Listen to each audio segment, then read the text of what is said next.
We get the question quite a lot, what one has to consider when start working remotely and leaving your team alone to it. My situation is the following right now. My mom turned 70 last Friday, so I left Berlin early to actually be with her.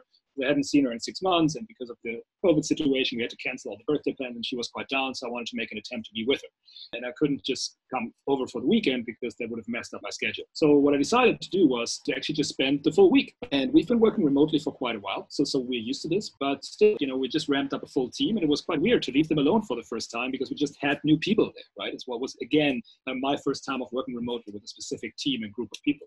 And the question is always, when do you know it is okay to leave your team? And my answer to this is always, if you want to know if it's okay to leave your team and you want to find out what to do better, or if you're ready, just leave.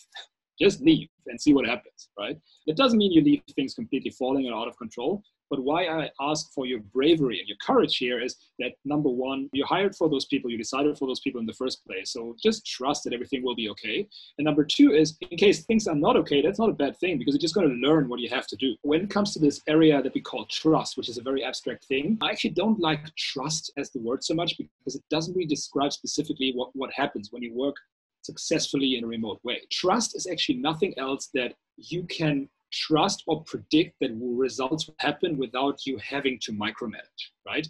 And the actual action that creates trust, in my opinion, is just an alignment of goals with your team, right? That's what we do every time. That's why we have our fixes and our stand-ups. We align on what has to get done. We align on where things are broken, where we need help.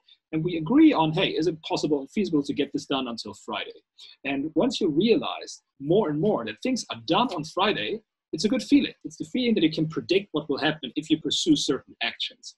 And then some people would call this trust. So that's something you want to have in place. And no matter actually if you work remotely or not, it really helps. And doing this over time and giving yourself the time to establish that routine with your team, that's a really good feeling that you're capable of doing this. And I know now my team is crushing it in Berlin while I'm sitting on a balcony in Kiel.